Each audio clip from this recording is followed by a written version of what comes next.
I just got out of Tomb Raider, and I have been holding this back for 2 hours. It's Himiko! Himiko! Not Himiko! Himiko! Not Himiko. Whew! I've been holding that in for way too damn long. Hey everyone, it's me, Aaron. I'm Michelle. And this is the post-Geekout reaction for Tomb Raider. Now, if you've not seen post-Geekout reaction before, it is not an official review. It's just a discussion between the two of us about the thing that we just watched, and that does include full spoilers. But it's, you know, it's Tomb Raider. Yeah. Kind of know. Spoiler alert, she raids some tombs. Gasp, who would have thought? Although, actually, that's kind of my problem with this film. We'll get into that in a second. I'll go ahead and start by saying, this is probably the best video game movie I've ever seen. But it's not that doesn't mean crap. That doesn't mean crap. I mean, it's a passable film. Like, this thing is getting, like, last time I saw it was like at 48% on Rotten Tomatoes. I was like, I think that's a little bit too harsh, because that means it's like people are being more negative than positive. It's like, this is a very standard, basic action film. It's like, have you seen Prince of Persia? I thought that was like, a lot of people said like that's also like a passable direct. I heard that it's very much based just off a okay. video game. I didn't see that one, but I heard a lot of people just going, yeah, it's fine, whatever. But I heard that one was also kind of like bland and boring too. Was this bland and boring? Not really. It's actually kind of entertaining. Okay. But my biggest problem with it right off the bat is that this movie, it's 2 hours long. This movie does not need to be 2 goddamn hours long. I remember looking at that time and was just like, oh, no. Like, I already felt the life draining out of me.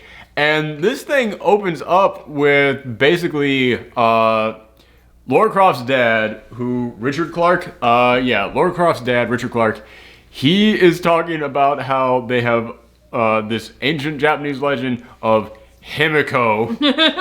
Dear God, that drove me nuts throughout this entire goddamn film.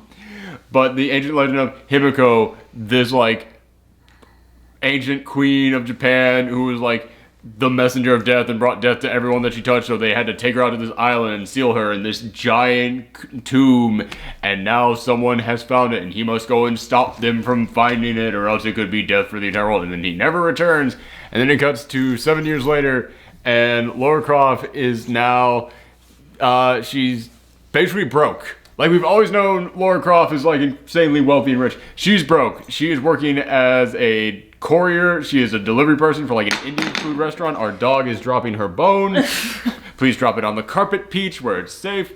Okay, she's working as like a courier, and this thing, one of the first things that we see is her at the courier service. They're talking about this game called a fox hunt, where they put a paint can on the back of one bicyclist. They get a little bit of a head start with the paint dripping out, and then someone has to catch them. And if the fox is able to not get caught, they get all the money that everyone put into like the whole entrance fee.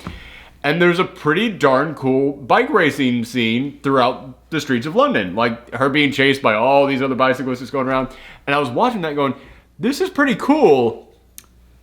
This is Tomb Raider. Yeah, it's like, this is good if this was not a Tomb Raider movie. like if it was like a sequel to that Joseph Gordon-Levitt, like, what was that thing where he was being chased by Michael Shannon? Yeah, like if it was a sequel to that film, you're like, all right, yeah. For anybody who doesn't know what film I'm talking about, I probably just sound like a crazy person there, because that was a weird-ass sentence. But yeah, I was like, okay, it's a good bicycle racing scene. The camera work is really good, doing some really creative stuff with it. All right. This is Lara Croft. What the hell am I watching? And yeah, there's a lot of scenes like that in this film in which I'm like, you could have cut this out. I didn't need this. But they've been trying to get her to sign the paperwork to inherit all of her father's fortunes for years. But she's like, no, the moment I sign it, he's officially dead. And they're like, it's been 7 years. The Japanese police, they're not helping us anymore. Private investigators won't take our money anymore for this. It's time to accept this. And then she goes to sign the paperwork, and then the guy who has her sign the paperwork, he just randomly takes out this puzzle and was like, oh yeah, this is a thing that your father used to have. It wasn't even like in the will, it's yours. He just randomly takes out and was like, oh yes, anywho, about this thing. Then she just stops signing the will to take this thing, examine it. This thing pops out, and like a letter from her dad saying, hey, it's a key, and says, the first letter of my final destination. So she goes to his tomb. It's like a big, like, God, what do you call those places where they bury everyone from a family? Like those, like little tiny huts, like little cabins or whatever you call them. Oh, shoot, I forgot the name. Yeah, you know what I'm talking about, though. It's like a little tiny house in a cemetery where, like, every member of a family is buried. She goes up to that, finds a secret entranceway in there. Turns out the entire, like, graveyard is just his secret lab to research all of this stuff. And there's so many moments in this film like this, where it's explainable, but my mind is trying to do mental gymnastics to kind of go, how on earth did he set up a secret lab in the place where he was going to be buried? Do rich people just, like, get their burial plots ready decades in advance? Like, is that a That thing? wouldn't surprise me. I guess, like, Rich yeah. people do weird shit. It's one of those where it's like, I guess this makes sense, but it's such a weird thing to me that it's like, it's just so odd to me. But there's a lot of stuff in this film like that in which, like, I can explain it. There's an explanation, but it seemed like kind of a complex explanation for me to, like, just kind of, like, do mental gymnastics and go, like, alright, I guess that's how that worked out. None of them are big. None of them are, like, the plot itself. It's just always small things, and you're just like, hold up, you know what, it's not important. Keep going, keep going. So again, that's not really bad. Like, if it was the plot, I'd be like, hold up, this is stupid. Instead, it's just little tiny things that I feel like, you know, maybe someone could have done like a second pass on that script and been like, yeah, hold on, let's clear this up. But then she finds out about this evil organization called Trinity that is trying to take over the world with ancient mythological magic. Yeah, it's kind of odd. And then she finds out about the resting place of Himiko. Seems like you should have gotten that one right. In all fairness, the only reason I'm getting it right is because I play the Persona games so much. Also because I know how to pronounce H-I in Japanese, but whatever. So she ends up going out there to try and locate where her dad was. And this leads me to another thing. There's a lot of other little things in here in this film which is like, okay, that seems like a setup for something. I guess it's not coming in this film, though, because there's a flashback to her being given this mystical amulet thing, and the dad goes, it has magical powers. If you hold it and think of someone, they'll know you're thinking about them. It's like, that's not the best power, but okay, that'll probably be like an emotional moment thing. Like, you know, she thinks about the dad, and the dad goes, she's alive, or something like that. Like, maybe, I don't know. But I can see how you can lead that to an emotional thing. She then goes to immediately pawn that thing off so that she can get the money to go to try and find the dad. And I went, what the fuck was the point of that? What's the point of setting up like the magical properties of this thing if you're going to like go and okay, whatever. Maybe that's why they gave it such like a bullshit magical thing to do. Well, no, I think it's because like it must have something to do with like what they want to do in the sequel. I don't know if this is getting a sequel. It's weird. I saw this at UA Court Street, which for anybody who has watched this show before, you know our history with UA Court Street. It's like the only theater in Brooklyn, like for the entire area of Brooklyn. Like there's two tiny little theaters down here. Then there's the Alamo Draft House up here, which only has like 5 seats per theater, is the rich snobby theater. And then for the entire rest of Brooklyn, there's one theater. So everything there sells out fast. I got there at 7. Tons of seats still available. So I don't know how this is gonna do. Yeah, I kind of feel like everyone already expects this to be bad simply because it is a movie based off a video game. Also, it's not getting good reviews on Rotten Tomatoes, and we now live in a very exciting new age in which if things get bad reviews, people have decided they're not gonna watch it. Which on the one hand, I'm like, you know what? It's kind of a negative because like there's still good stuff in bad films. I feel like if you go and see bad films, you can still be exposed to the good stuff in there. And I'm going to get to that stuff in this film as well. But on the other hand, I also kind of feel like, yeah, man, it's about fucking time. As Jay Sherman said back in the fucking 90s, if the movie stinks, just don't go. But yeah, I do kind of feel like, as I said, I think this film is getting extra negative press because it is a video game movie. Because people just want to hate on video game movies, which granted, they've all been bad. All of them. But as I said, this one, it's a passable, decent film. But she then goes to Hong Kong to get a boat to take her to this spot in the sea where she can then try and find her dad. And again, when she gets to Hong Kong, her bag gets stolen by these people, and she starts running all around the town, like cutting through restaurants to catch up with these guys, gets into a knife fight with them, and it's a good action scene. But again, about halfway through the action scene, I went, I don't need to see this. Like, 2 hours long, we are wasting time here, buddy. Yeah, again, it's like the bicycle racing scene. You could cut that out, and you can cut this out, and you would have easily shortened this film down by a good chunk. Yeah, it's like... that sounds like one of those like missions in a game to make it longer. To me, honestly, as I was watching that, I went, this would be the tutorial stage of the Tomb Raider game. This would be someone stole your bag. Here's how you run. Here's how you look down a hallway. Here's how you jump. Here's how you tackle someone. Here's how you climb and stuff like that. Yeah, exactly. It's like, that's exactly what this feels like. This ain't a video game, it's a movie. No, we don't need tutorials on how people run around and chase stuff. Yeah, exactly. For a video game, it would make sense, but in a movie, it doesn't. Which, granted, I have not played the recent Tomb Raider games. I hear they're actually really damn good. I actually am interested in checking them out. Maybe we'll do it. We do have to do something brand new for this week's Sunday sequential stream over on Twitch, so maybe I'll check and see how much they cost. That actually might be a fun thing to do. But yeah, so I don't know if that actually was a tutorial thing in there, but that's the exact feeling I got from watching that scene. But she eventually finds the guy who is the son of the person who took her dad out there, and he is this drunk, like just washed up, like, yeah, my dad got left out in the sea, and now I just have this shabby old boat, and I'm drunk every single night. His name is Lu Ren, and he's played by Daniel Wu. This guy is awesome in this film. I loved him, and also, I gotta say, goddamn. Alicia Vikander? Is that Vikander or Vikander? I just got done complaining about how this film can't pronounce people's names. I apologize. Alicia Vikander. She's really damn good in this film, too. I can't really think of anything I've seen her in before, but, you know, she's the title character of Lara Croft. Yeah. I watched the trailers for this, and I just went like, I don't know about this, because pretty much all you see in the trailers is just kind of her, like, grunting. Like her just running, grunting. That weird jump she does for on the airplane that's crumbling apart, and just the which didn't match at all. And when you watch this film, the is actually from a different action scene, and it fits in that action scene.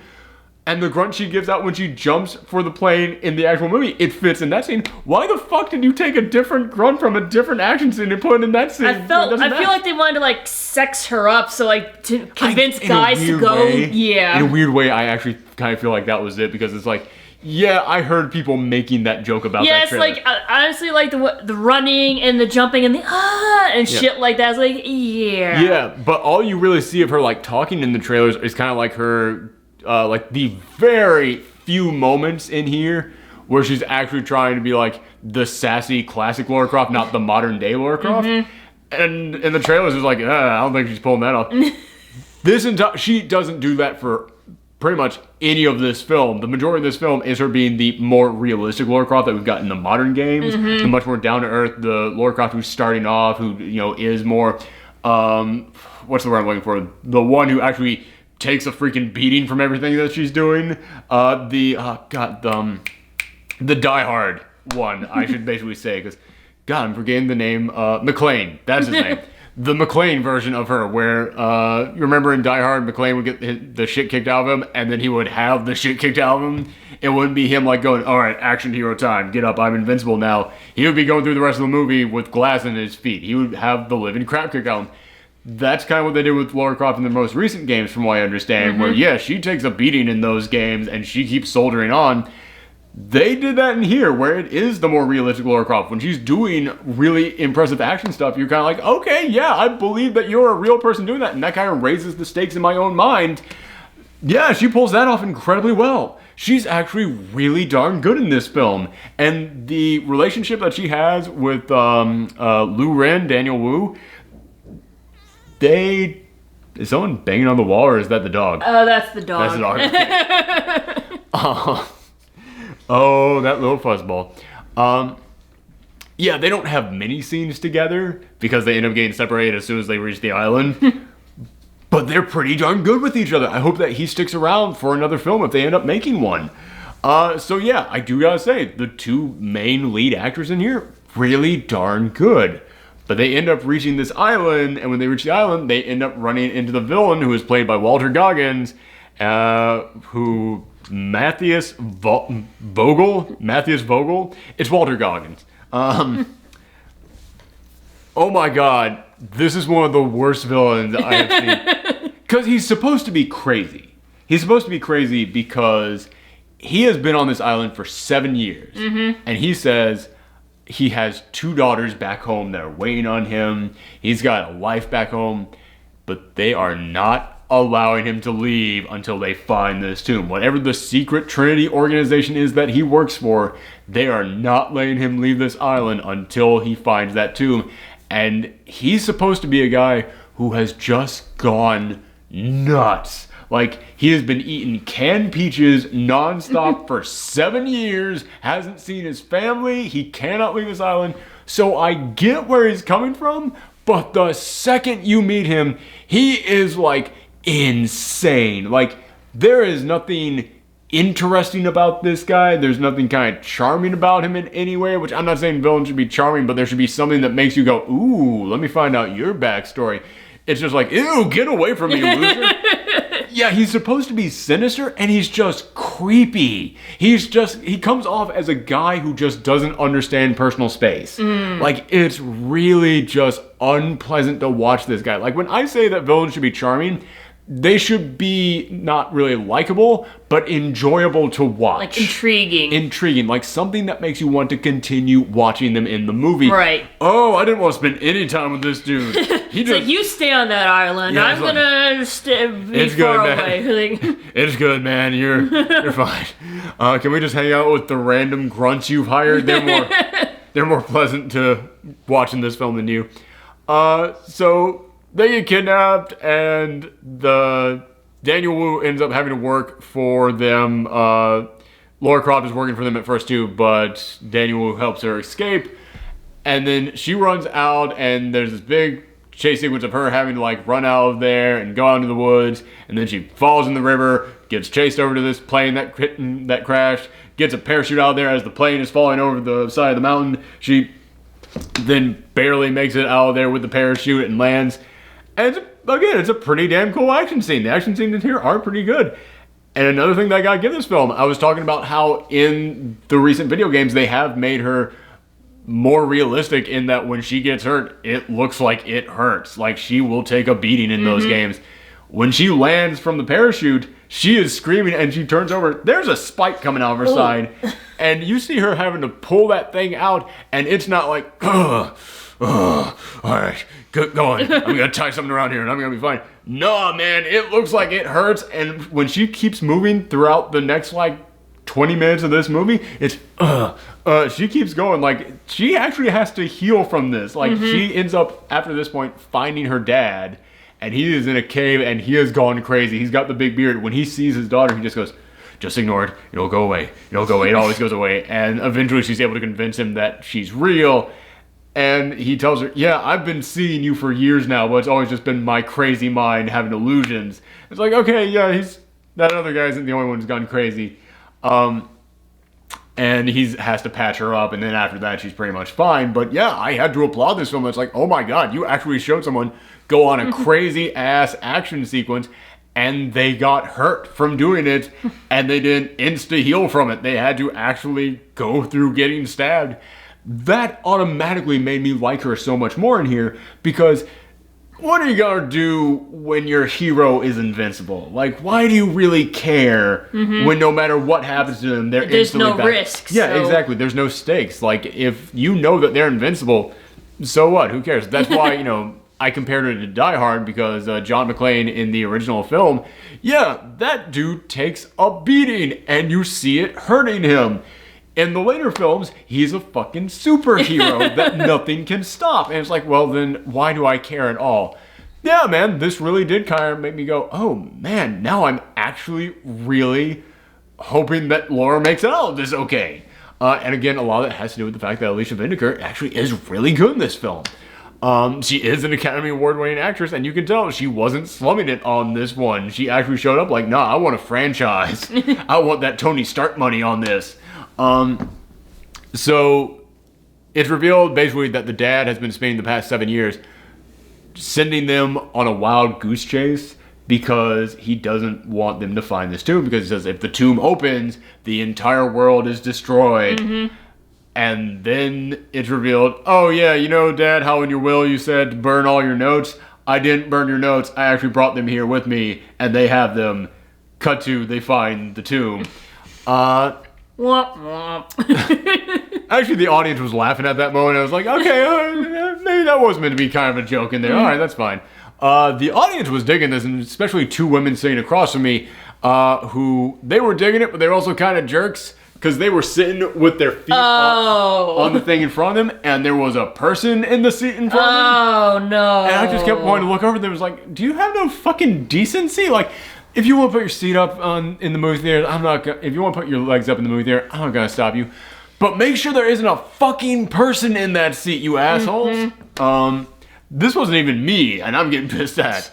And I saw the person sitting in front of me, and he was like sitting like this. Like trying to avoid the feet. The foot was here, and it was just like, I was like, why would you not move? Half the seats in here are still available. Yeah, I mean, it's like, or like tell them to like put their feet down at least, or. Like, I can understand wanting to avoid confrontations, but again, half the fucking seats in here are still available. Just get up and move. And it's not like UA has like assigned seating or anything, they don't. So it's. Yeah. So anyway.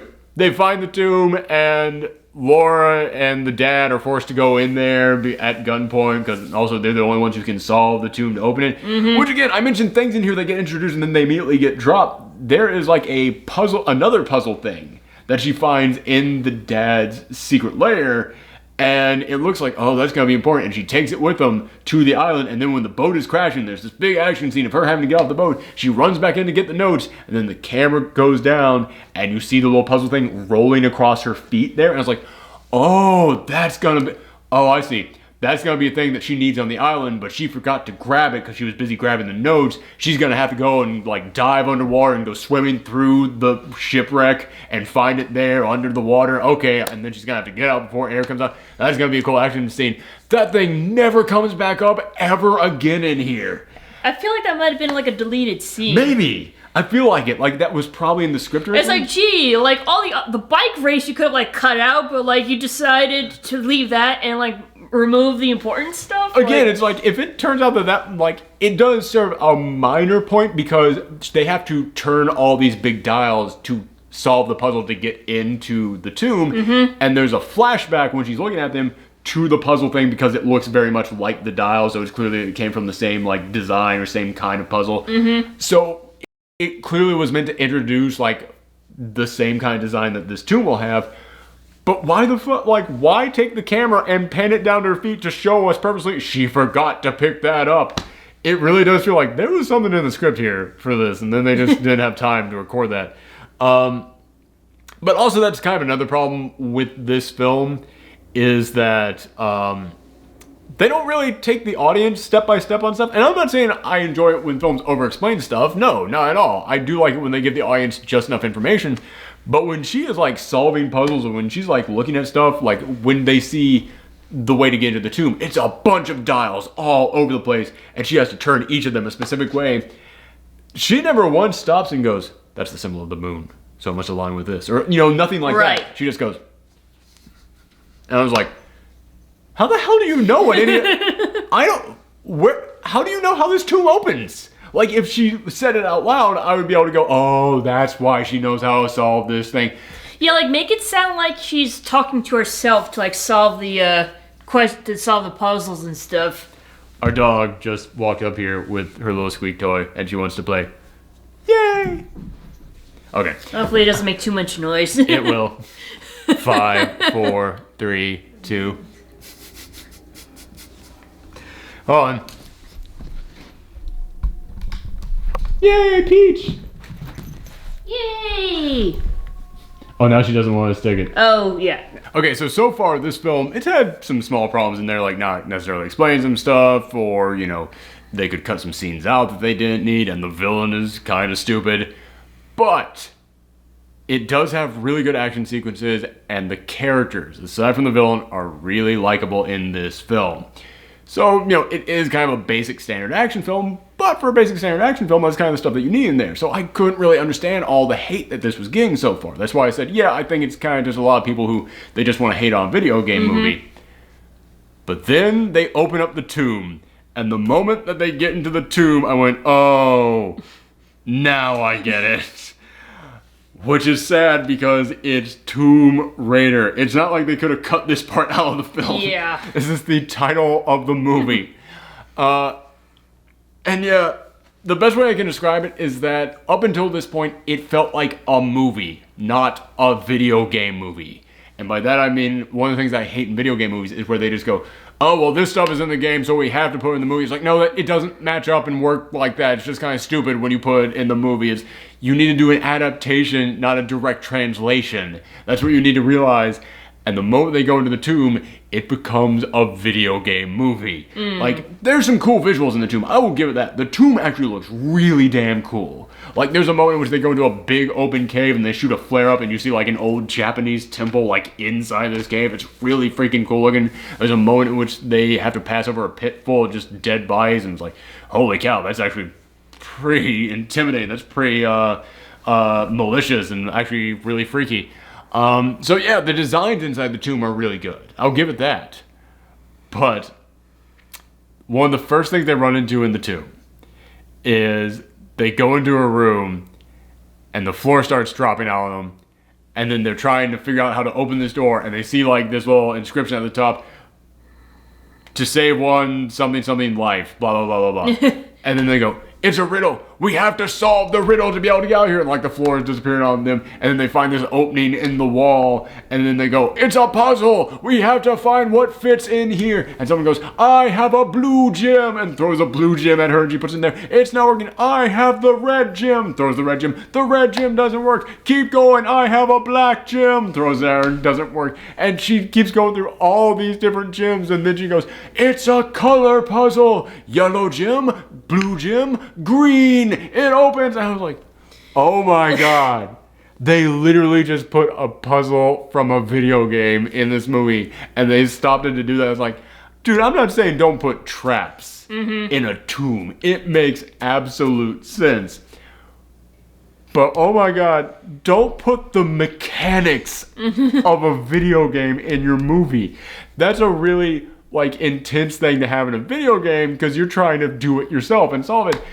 Here, it's like watching someone try and solve a puzzle in a video game. It's like, dude, no, it's just, I know the answer to this thing, it's fine.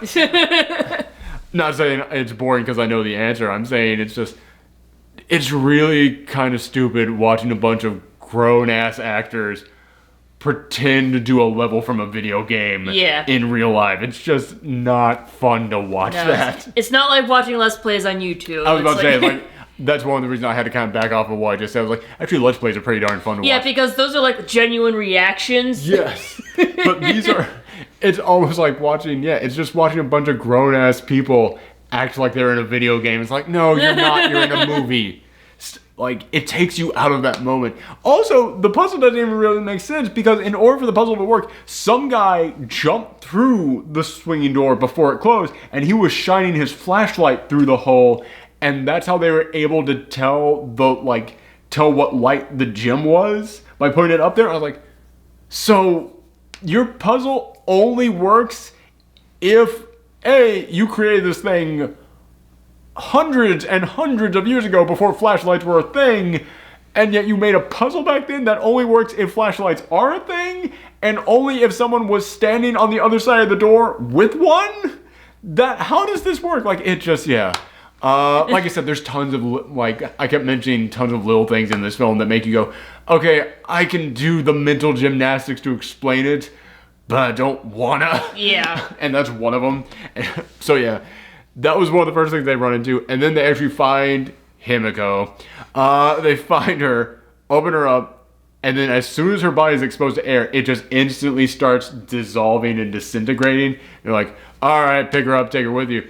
And this is something they actually did that was kind of cool, because one of my problems with this is that when they went into the tomb, it started to get into supernatural territory. And I understand that is part of Lara Croft. I get that. I understand that's part of Tomb Raider. But the rest of this film didn't have that tone. Right. Don't get me wrong. They set it up because they spent the entirety of this movie saying, oh, this is this secret organization after supernatural powers. Oh, here's all the supernatural myths about her. I have to stop them from reaching her because she has supernatural powers and it will get out.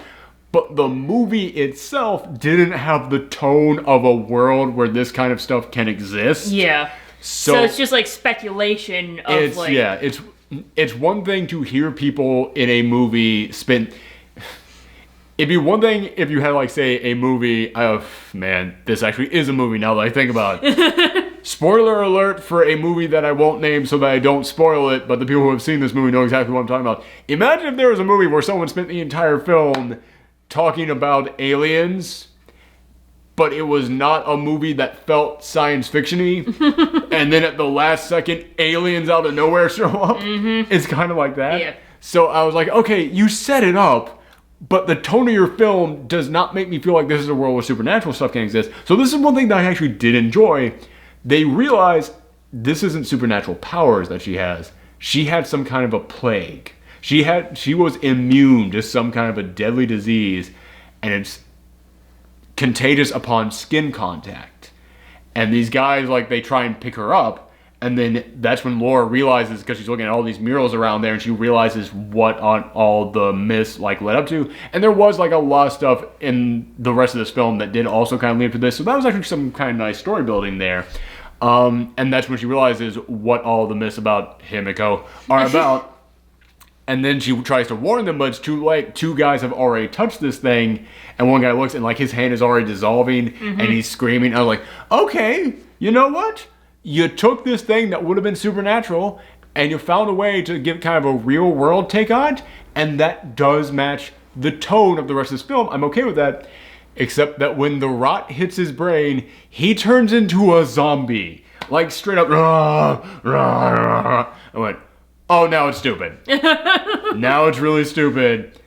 And he even, like, attacks and, like, shoots one of the other guard who ended up touching her.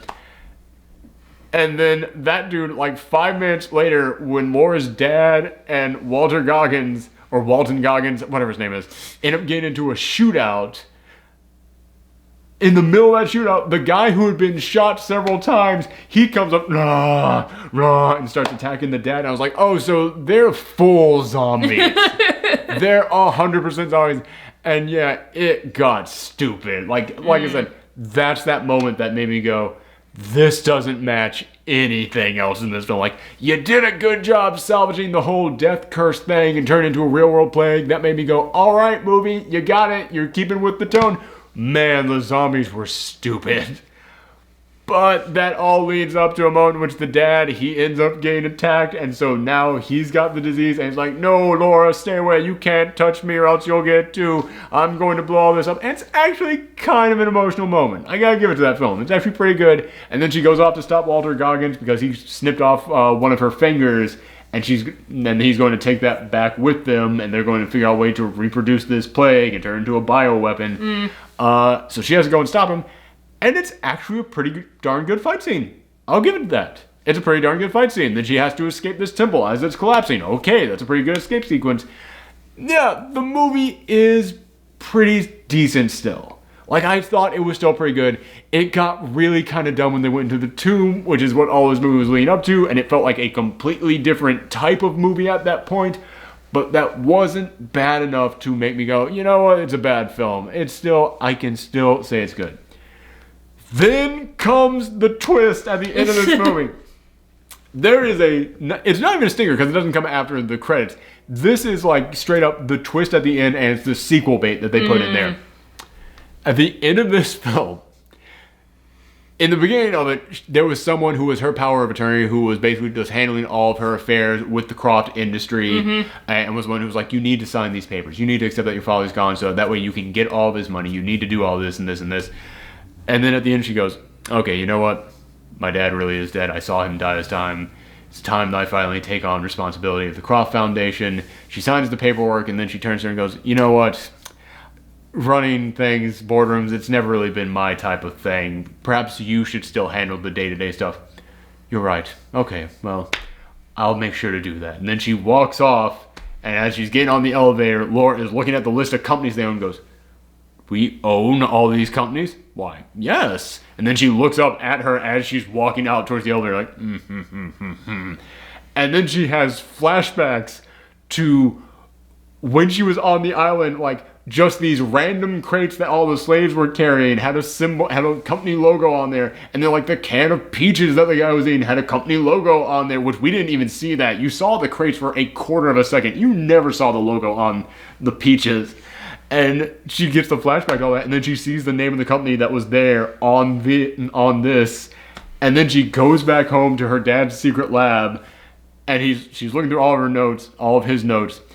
And he's got like a file on the mystery head of the Trinity organization, and it's just a silhouette that looks exactly like her assistant, who she just gave power of attorney and control over the company to.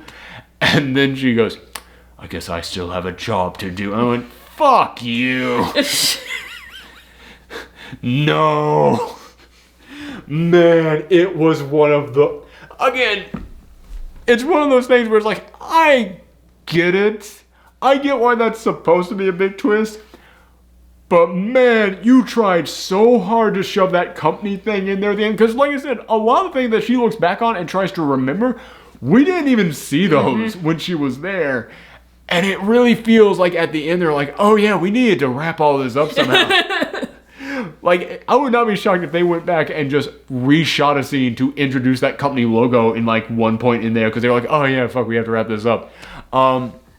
Because, yeah, when she's, like, she never stops to, like, comment on, like, any of the, like, company things. It never really, the camera really never holds on. It's not really one of those things where you, the audience, could possibly put all this together. That's the thing about a really great twist.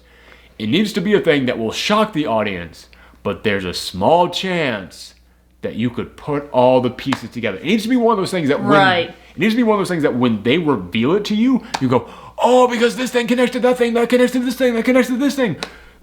Nope, there's puzzle pieces missing from this. There is no way you could put this puzzle together on your own. So yeah, when they come in here and just explain all this stuff there at the end, you're like, no, I'm not buying this for a second. I mean, I believe it. It's not like one of those things where it's like, well, none of this makes sense. I believe the thing that happens. I don't believe the twist. This movie tried to act like, ta-da! And it's like, dude, I watched you walk off stage and bring that rabbit in and shove it in your hat. Like, no, this ain't a magic trick, okay? That was my problem with the ending of this thing. And also, it's like, that lady, we spent an hour and a half not seeing her in this film, and then suddenly they bring her back and it's like, guess what? She was behind it all. And it was like, I'm sorry, who are you again? I literally, when she popped back up at the very end of this, I went, oh, I forgot about you. Wait, you're the big supervillain? Hold up now. I'm sorry. Go back. So that was, Again, I don't think this is a bad film. I would give this a solid C, which for a video game movie is pretty darn good. However, that twist ending, I can see that being the thing that for a lot of people who were right there on the edge, like teetering back, just like, I can see that being the thing in which they go, I'm out. The same thing goes for the tomb itself. Like, I fully believe there were a lot of people who were on board with this film, and the moment they go into the tomb, twisting. Yeah, I think that's how it went with a lot of people. And again, it's not like one of those superhero films where they just lose their goddamn mind in the last, like, half hour of it. It's not like that where it's just explosions everywhere and crazy magical powers all in your face. There's still some smart stuff there in the last act of this film. There's some really good set designs in here. There's still a really good fight scene at the end of it. And our lead actress is really good throughout the entire thing, but yeah, man, it just kind of gets dumb at the end, and it's then in the last half hour in which you go, oh, I'm just watching a video game right now. I'd rather be playing the video game. Which that's the thing that's the problem that so many people keep having with video game movies. It's like, well, we have to take all these mechanics from the game and find out a way to put them in there. It's like, no, you don't. Because the moment that you remind people you're watching a video game, you make them go, why am I just watching this video game? You need to make them go, oh, I'm watching an adaptation of something, not a direct translation. And yeah, this movie was doing a good job with that, and then they lost that in the last part. But yeah, it's all right. And you know what? If they do come back with another one, I like the lead actress in this enough to support it. I would totally be behind it. Although there is another dumb thing that happens at the very end of this. They've got Nick Frost from the Shaun of the Dead and Hot Fuzz and all those films. He plays the guy running the pawn shop, and he's actually really likable in like the 2 scenes he is in. At the end of this, she comes back to buy the amulet back, so it's like, okay, you can still use that for like whatever the mystery in the sequel is going to be. But when she is like on her way out, she then looks in the back of the pawn shop and sees like a rack of guns in the back. And she goes in there to buy it and is like, those are illegal in Britain. And yet she could just spy it with her eyes from there. Like, he wasn't protecting that crap or anything. What do you think this is, America? Like, no, those would be out in front. yeah. At a fucking Walmart. Yeah, it was one of those things which I was like, okay, you're in Britain. I'm not buying. They would be that easy to spot. Which, in all fairness, I think it's because his wife opened the back door, and that's how she could kind of see it. But again, think about that shit. Like, put it against the wall, facing away from the door, so that way it's impossible. Something. Yeah, so, you know, small stuff like that all throughout the film. But overall, if you're a big Lara Croft fan, hey man, you'll probably enjoy this. I honestly think that you probably will. In fact, if you just feel like a decent action film this weekend, this is pretty good for that too. It's just averages out still to just being an okay film. Yeah. Which for video game movies is the best we got so far. Yeah. So yeah, it hasn't broken the curse, but it didn't add anything worse to it. And I do honestly think it's getting more hate than it deserves, in all honesty. But yeah, that was it. Thank you guys for tuning in. I think this is the only thing that we have to review this weekend. What's going on next weekend? Let's let everybody know what they can expect from us next weekend. Boop-a-doop, boop, boop. Next weekend, we are going to be reviewing, drumroll, Black Panther again. Oh, there we go. Okay. Pacific Rim Uprising. I knew it was something big. Also, Sherlock Gnome. Actually, I'll be totally honest with you.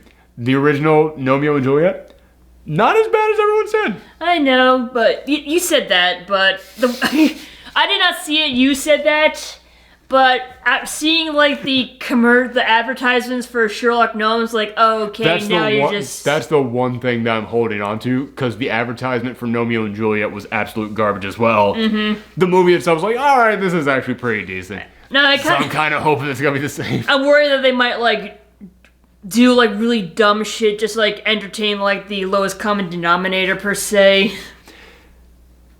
Yeah, I got no arguments against that. But okay, that's it, everybody. Follow us on Twitter and Tumblr at Professor Thorgy. Thanks for tuning in, everyone. Bye. Bye. It's Peach. Yay, Peach. I'm Peach. Yay.